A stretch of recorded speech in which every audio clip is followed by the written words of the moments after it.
Hi viewers, welcome to my channel. ఈ వీడియోలో మనం మెయిన్గా మాట్లాడబోయే విషయం ఏంటంటే, కాకినాడ పోర్ట్ నుంచి ఏదైతే పీడిఎస్ రేషన్ బియ్యం అక్రమ రవాణా జరుగుతుందో దాని మీద పవన్ కళ్యాణ్ ఎప్పుడైతే తనిఖీలు చేసి పట్టుకున్నాడో అప్పటి నుంచి కూడా ఆ ఇష్యూ అనేది సన్నగా ఒక చాప కింద నీరులాగా జరుగుతుందని మనం అయితే చెప్పుకోవచ్చు. అంటే దాని మీద పూర్తిగా షిప్ను సీజ్ చేయడమే కానీ అందులో ఉన్న రేషన్ బియ్యం ఏవైతే ఉన్నాయో అవన్నీ కూడా సీజ్ చేయడం జరిగింది. అండ్ కీలకంగా చూసుకుంటే రాష్ట్ర ప్రభుత్వం తరపు నుంచి ఒక సిట్ కమిటీ కూడా వేయడం జరిగింది. ఈ సిట్ కమిటీలో చూసుకుంటే 5 డిఎస్పీలు, ఒక ఐజీ ర్యాంక్ ఉన్న వాళ్ళందరికీ కూడా ఒక హెడ్ పోలీస్ ఆఫీసర్ని అయితే నియమించడం జరిగింది.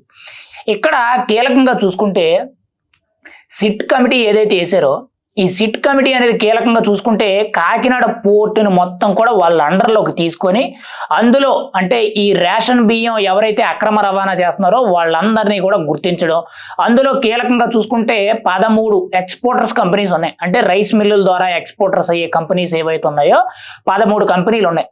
అయితే ఇప్పుడు వీళ్ళు తాజాగా చూసుకుంటే కాకినాడ పోర్టు మీద ఏదైతే రాష్ట్ర ప్రభుత్వం తరపు నుంచి సిట్ కమిటీ అనేది ఒక నివేదిక పెట్టుకొని అక్కడ తనిఖీలు చేయడం, ఎవరెవరు ఉన్నారు, ఎంతెంత అక్రమ రవాణా చేస్తున్నారు, దానివల్ల వాళ్ళెంత సంపాదించుకుంటున్నారు అనేటట్టు ప్రతి ఒక్కటి కూడా బయటకు తీయడం జరుగుతుంది. అయితే ఇక్కడ కీలకంగా చూసుకుంటే ఇప్పుడు కాకినాడ పోర్టు మీద రాష్ట్ర ప్రభుత్వం నిఘా పెట్టేసరికి వీళ్ళందరూ కూడా కొంత దారులు మార్చుతున్నట్టు కొంత సమాచారం అయితే వినిపిస్తుంది. అంటే ఇప్పుడు వరకు కూడా కాకినాడ పోర్టు నుంచి ఏదైతే అక్రమ రవాణా చేశారో దాన్ని వయా నెల్లూరు మీదుగా కృష్ణపట్నం పోర్టుకి, లేదనంటే పక్క రాష్ట్రమైన అంటే తమిళనాడు రాష్ట్రమైన చెన్నై పోర్టుకి ఈ అక్రమ రవాణా అనేది మారుస్తున్నట్లు కొంత సమాచారం అయితే వినిపిస్తుంది. అంటే కాకినాడ పోర్టుని మొత్తం వీళ్ళు కంట్రోల్లోకి తీసుకున్నారు. ఇప్పుడు ఉన్న పరిస్థితుల్లో ఇక్కడ ఈ రైస్ అక్రమ మాఫియా అనేది జరిగితే ఖచ్చితంగా ప్రతి ఒక్కరు కూడా దొరికే అవకాశం ఉంటుంది.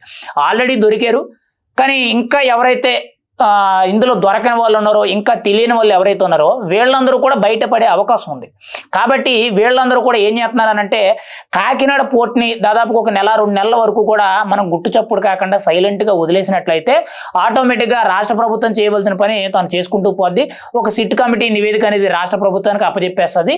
ఆ తర్వాత మొత్తం కూడా మళ్ళీ నార్మల్ అయిపోద్ది. ఆ తర్వాత 3-4 నెలల తర్వాత మళ్ళీ యథావిధిగా మొదలు పెట్టుకోవచ్చు, అప్పుడు చూసుకోవచ్చులే అనే నేపథ్యంలో ఈ ప్రస్తుతానికి ఎవరైతే ఈ రైస్ ఎక్స్పోర్టర్స్ ఉన్నారో వీళ్ళందరూ కూడా రూట్ మార్చారు. ఇప్పుడు ఏం చేస్తున్నారంటే ఇప్పటి వరకు కూడా ఏవైతే రేషన్ బియ్యం సేకరించారో ఇవి కేవలం ఒక తూర్పుగోదావరి జిల్లా, ఒక కాకినాడవో కాదండి. ఇక్కడ కీలకంగా చూసుకుంటే శ్రీకాకుళం నుంచి మొదలు పెట్టుకుని ఉంటే శ్రీకాకుళం, విజయనగరం, వైజాగ్, తూర్పుగోదావరి, పశ్చిమ గోదావరి, కృష్ణా, గుంటూరు, నెల్లూరు, ప్రకాశం, ఇలా అన్ని జిల్లాల్లో ఉన్నాయండి. ఆంధ్రప్రదేశ్లో మొత్తం జరుగుతుంది. ఇంకా ఇది సరిపోలేదనేటట్టు కొంతమంది అయితే ఇటు ఒడిశా రాష్ట్రం నుంచి కూడా ఆ రేషన్ అక్రమ మాఫియా అనేది చేతులు మారుతున్నాయని మనకైతే సమాచారం అయితే తెలుస్తుంది. ఈ నేపథ్యంలోనే ఇంత పెద్ద మాఫియా అనేది చిన్న విషయం కాదు. దీన్ని పూర్తిగా ప్రకటించాలని అంటే ఖచ్చితంగా చాలా బలంగా పట్టుకోవాలి.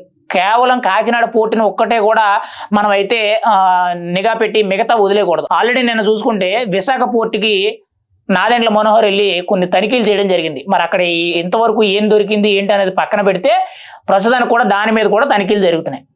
ఇలా రాష్ట్రంలో ఉన్న అన్ని పోర్టులు, కృష్ణపట్నం పోర్టే కానీ, మెయిన్గా గంగవరం పోర్టే కానీ, రామాయణపట్నం పోర్టే కానీ, ఇటు మచిలీపట్నం పోర్టే కానీ, ఇటు మెయిన్గా చూసుకుంటే కాకినాడ పోర్టు, విశాఖ పోర్టు, అన్ని పోర్టులు కూడా చెకింగ్లు ఉండాలి, తనిఖీలు ఉండాలి. ఇవన్నీ ఉండడం వల్ల ఏంటంటే ఈ రేషన్ అక్రమ మాఫియా ఎవరైతే చేస్తారో వాళ్ళందరికీ కూడా కొంత భయభ్రాంతులు వస్తాయి.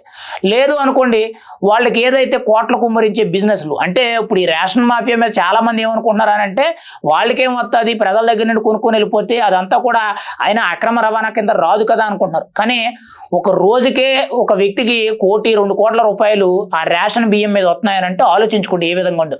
నెల వచ్చేటికి ఈజీగా ఒక్కొక్కరు 100 కోట్లు, 50 కోట్లు అలా సంపాదిస్తున్నారు కేవలం రేషన్ అక్రమ బియ్యం మీద. అంటే ఏ స్థాయిలో ఉందని అర్థం చేసుకోండి, ఎన్ని వేల టన్నులు వెళ్తున్నాయని అర్థం చేసుకోండి.